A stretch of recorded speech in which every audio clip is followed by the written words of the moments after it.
Olá pessoal, tudo bem? Estou aqui para corrigir com vocês essa prova polêmica do Cefet para o cargo de assistente em administração.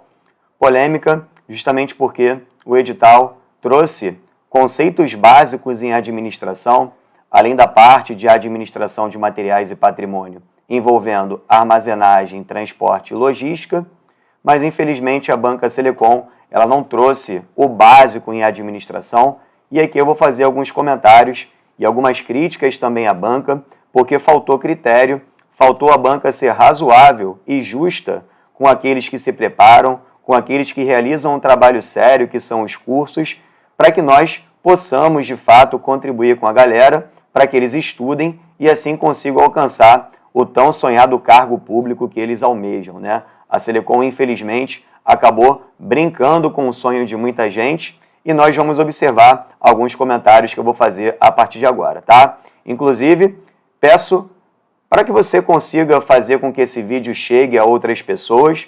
Afinal de contas, embora muita gente prefira não se comprometer, eu venho aqui e me comprometo em relação ao meu posicionamento, dizendo que realmente a Selecom ela não foi uma banca que respeitou estritamente o edital, pelo contrário, acabou extrapolando e muito. E aqui eu vou dar algumas explicações, tá?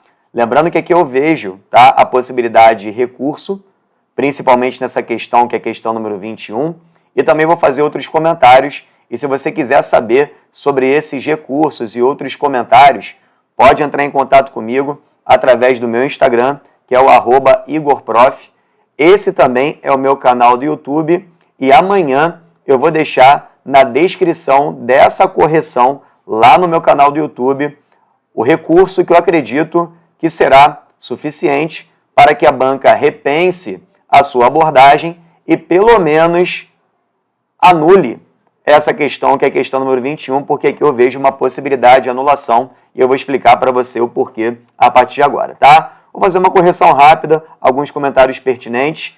Vamos lá para a questão número 21. O enunciado diz o seguinte: em uma organização, os gerentes de alta produtividade fazem uso do princípio de Likert. Pronto.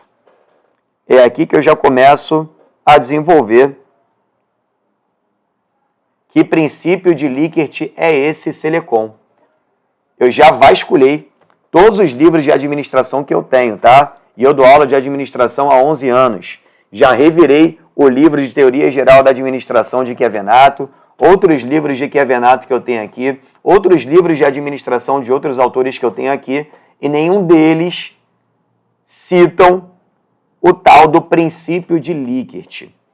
Veja bem, quando você estuda Likert lá na abordagem comportamental da administração.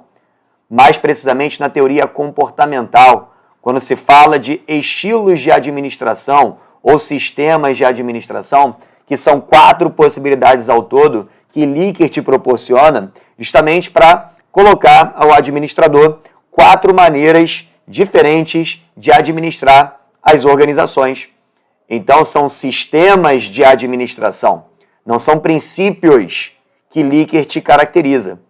Eu vasculhei até a internet, até em artigos, eu procurei, mas não encontrei princípio de Likert, o que é um problema enorme e que a gente vem sofrendo há muito tempo dentro da administração, porque quando as bancas não colocam referencial bibliográfico, a gente tem que vasculhar, pesquisar, identificar aonde ela tirou, de onde veio esse princípio de Likert, porque até o momento eu não consegui identificar. Até peço aos amigos, aqueles que também dão aula de administração, se vocês conseguem encontrar em algum livro o chamado princípio de Likert, porque eu só vejo Likert em sistemas de administração ou quando fazem algum tipo de abordagem sobre teorias de liderança, né? No caso, líder autoritário coercitivo, autoritário benevolente, consultivo e participativo, que é o que deveria trazer essa questão, e ele chamou de princípio de Likert, algo que, na minha opinião, é inexistente. Mas beleza. Fala-se sobre o princípio de Likert, que indica que as metas da empresa sejam conhecidas por todos como autenticamente importantes e, por conseguinte, que cada integrante possa sentir-se altamente motivado. considerando a importância de seu trabalho para o produto final da organização. Tal descrição refere-se a qual princípio? E ele retrata novamente que ele quer princípio. Mas aí eu faço uma crítica novamente à Banca Selecom, de onde você tirou princípio de Likert. Se você puder me posicionar em relação ao referencial bibliográfico, eu venho com a maior humildade do mundo, como eu sempre tive, para poder ter essa obra também, até para poder agregar nas preparações que eu realizo, dos cursos que eu trabalho como esse, do trabalho que eu desenvolvo também na minha plataforma, para que todo mundo tenha conhecimento sobre esses princípios misteriosos de Likert, tá? Vamos lá. Nas alternativas, ele fala na letra A dos grupos participativos, que na minha visão seria a resposta mais próxima, embora o correto não seria grupos participativos, e sim sistemas participativos. E aqui eu vou ler um trecho de Chiavenato, do livro de Teoria Geral da Administração, que fala justamente sobre essa ideia de sentir-se altamente motivado. Chiavenato, na página 320, ele fala o seguinte: o sistema 4, e o sistema 4 é o sistema participativo, o sistema 4 ele repousa em 3 aspectos principais. Utilização de princípios e técnicas de motivação em vez da tradicional dialética de recompensas e punições. Então, logo na primeira das 3 principais características, aspectos que trazem o sistema participativo, ele fala sobre a importância da motivação, né? De utilizar técnicas de motivação ao invés da tradicional dialética que a gente encontra, né, de recompensas e também de instrumentos punitivos. Só que aqui o correto seria sistemas participativos e a banca colocou grupos participativos. Então, se levarmos ao pé da letra, grupo é diferente de sistema. Então, a letra A não poderia, embora o termo participativo seria o termo mais adequado para essa questão 21, tá? Aí vem a letra B, princípio das teorias motivacionais. Bom, Likert, quando fala sobre as suas ideias, ou fala das maneiras que você tem para poder administrar as organizações através de 4 sistemas, como eu enunciei, ou sobre o estilo de um líder que pode ser autoritário coercitivo, autoritário benevolente, consultivo ou participativo. Ele não faz qualquer tipo de correlação a teorias motivacionais. Então, acho pouco provável que a banca marque a letra B.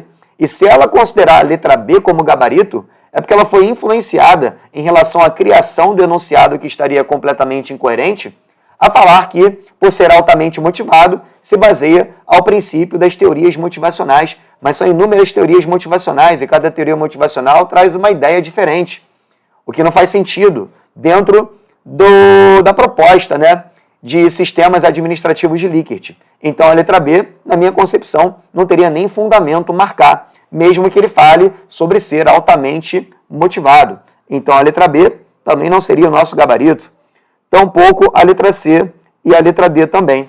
O mais adequado seria a letra A. Se a letra A tivesse sistemas participativos, perfeito. Mas colocou grupos participativos, então também estaria errado. Então, na minha opinião, sendo bem humilde e tendo argumento para poder, através de Chiavenato, colocar o que são sistemas participativos, para que cada integrante se sinta altamente motivado, eu solicitaria, nessa questão número 21, a anulação do item.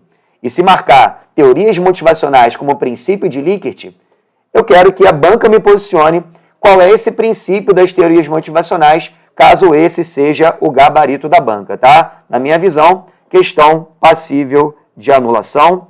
Me comprometo a criar esse recurso dessa questão número 21 e vou deixar amanhã publicado na descrição do meu vídeo, do meu canal do YouTube, para que você tenha acesso e assim tente entrar com o recurso, né? Porque a gente também tem que depender da boa vontade da banca em acatar esse recurso em si. Beleza? Essa aqui eu demorei um pouco mais, mas as próximas análises eu vou ser curto e objetivo. Então vamos nessa. Questão número 22. Uma das funções mais importantes em uma organização é a tomada de decisão. Aqui a gente fala sobre processo decisório, tá? E processo decisório, na minha visão, não entra também, Selecom, em conhecimentos básicos em administração, até porque as outras bancas, coerentes com as suas abordagens, quando cobram alguma coisa de processo decisório, está explícito no edital que a banca vai cobrar processo decisório, ou que pelo menos ela sinaliza colocando processo racional de resolução de problemas. Selecom não colocou nada disso. Então a Selecom agora entende que conceitos básicos de administração é qualquer coisa, literalmente, que ela quiser cobrar sobre a administração, o que é uma pena e uma falta de respeito e comprometimento com os candidatos e com os cursos que preparam essas pessoas para ingressarem no serviço público, tá? Então aqui a gente está falando sobre processo decisório e ele pede qual é o método de tomada de decisão, que é uma decisão não programada, que trata da disponibilidade, da representatividade e também da âncora e ajustamento no processo de tomada de decisão. E isso se refere ao método heurístico, né? Então, questão número 22, o gabarito é a letra B. Decisões heurísticas são aquelas que você se baseia no mínimo de informações. Aí tem a heurística da disponibilidade, a heurística da representatividade, a heurística, né, da ancoragem e também do ajustamento, beleza? Então, questão 22, gabarito letra B, mas quero deixar aqui a minha insatisfação porque processo decisório nunca foi e nunca será um conhecimento básico em administração, beleza? A banca deveria mencionar processo decisório ou processo racional de solução de problemas, beleza? Questão número 23. Aqui sim nós teríamos algo relacionado a conhecimento básico de administração. Questão 23 trata do papel do administrador. São 3 papéis que o administrador poderá adotar: o papel informacional, o papel interpessoal ou o papel decisório. Então, automaticamente, a letra C você já poderia eliminar. E mesmo que você não tenha estudado papéis da administração, os papéis do administrador, uma interpretação de texto mínima e básica faria você acertar a sua questão. Só que tem gente que lê o início e fala: poxa, eu não estudei papéis. E simplesmente chuta aleatoriamente, sem ler absolutamente nada do que vem depois. Ele está escrito: o papel da disseminação. Quem dissemina é quem propaga. Disseminação é a atividade em que o administrador envia informação para os membros de outras organizações, encaminha relatórios e também faz contatos. Logo, o administrador aqui, ele tem o papel informacional, minha gente. Ele está disseminando, ele está enviando informação. Então, papel informacional, questão 23, o nosso gabarito está na letra A. Beleza? Próxima questão, questão 24.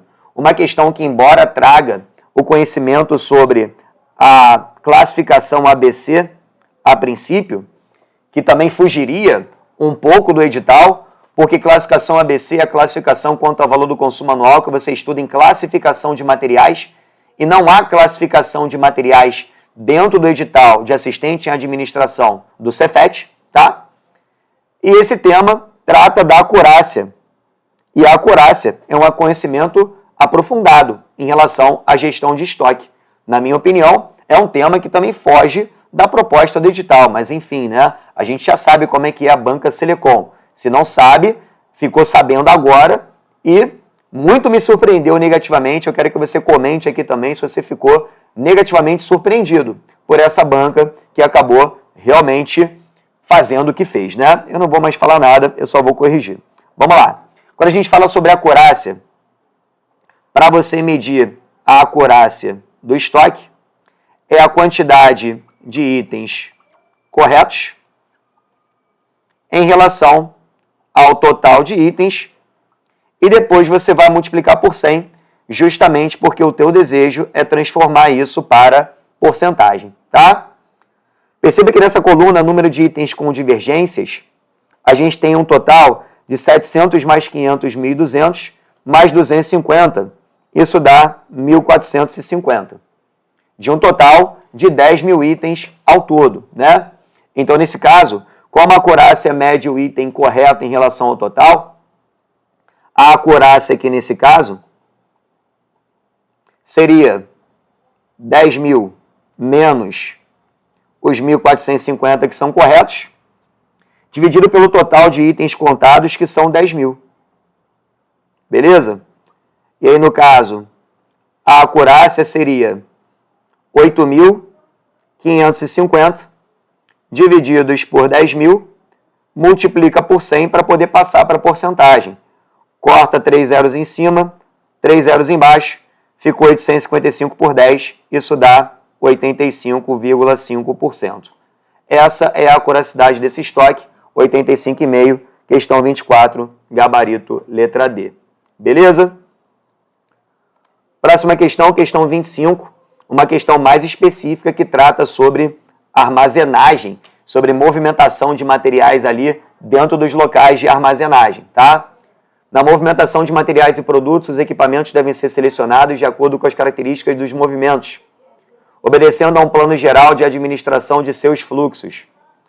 Em uma situação cuja característica dos movimentos seja um roteiro com programação repetitiva. Quanto ao tipo, os equipamentos utilizados deverão ser de... Eu marcaria como gabarito os manipuladores, tá? O que são manipuladores? Manipuladores são equipamentos que são utilizados para poder acomodar as cargas que eles vão literalmente abraçar para ficar executando movimentos repetitivos, tirando de um lugar e colocando no outro, tirando de um lugar e colocando no outro. Você deve ter visto esse tipo de equipamento em alguma empresa que trabalhe com essas movimentações repetitivas de materiais. Eu posso utilizar manipuladores de materiais para poder movimentar sucatas. Então eu pego um equipamento que é como se fosse uma garra na ponta, vou lá, pego a sucata, retiro, coloco no lugar. De novo, pego a sucata, retiro e coloco no lugar. E assim é uma programação repetitiva, são movimentos que são repetitivos, utilizados para a manipulação dos materiais. Questão bem específica, lembrando que o cargo não é para assistente em logística, é para assistente em administração, e mesmo que faça parte dentro do conteúdo de armazenagem, também achei um pouco exagerado a abordagem dessa questão número 25, mas eu marcaria na 25 o gabarito letra B. Próxima questão, 26. O tipo de armazenamento que tem por característica a colocação e retirada dos materiais pelo mesmo corredor, proporcionando um melhor aproveitamento do espaço disponível de estocagem, mas no qual, em contrapartida, retira-se primeiro o último que entrou, não sendo assim recomendável a materiais perecíveis. Mais um conhecimento muito específico, mas a questão número 26, o gabarito está na letra A. A gente está falando de drive-in e José João Viana, no seu livro de Administração de Materiais, um enfoque prático, ele traz para a gente, na página 335, o que traz o drive-in como definição, tá? Isso significa que a gente está estudando estruturas, né, de porta-pallet, tipos de estruturas de porta-pallet. O drive-in é um desses tipos de estrutura. E ele diz num trecho, o que é importante, né, até para a gente conseguir perceber que drive-in é a resposta correta, os inconvenientes desse tipo de estrutura, né, de porta-pallet. Qual o inconveniente que traz o drive-in? O drive-in é um sistema de acomodação de materiais que você não conta com corredores, né? Ou seja, você quando for movimentar os pallets, obrigatoriamente para você ter acesso às caixas, né, que estão armazenadas mais atrás, você precisa retirar, primeiramente, o último item que entrou, que é justamente o que está escrito aí no seu enunciado, né? Retira-se primeiro o último item que entrou, que é considerado um inconveniente desse critério de acordo com José João Viana, tá? Ele coloca assim, ó: movimentação do estoque retirando-se por último o que entrou primeiro. Uma condição que limita a variedade dos materiais selecionados para armazenamento, não se prestando, evidentemente, a materiais perecíveis. Eita! Pronto. Esse trecho, portanto, você tem um destaque lá no livro de administração de materiais de José João Viana.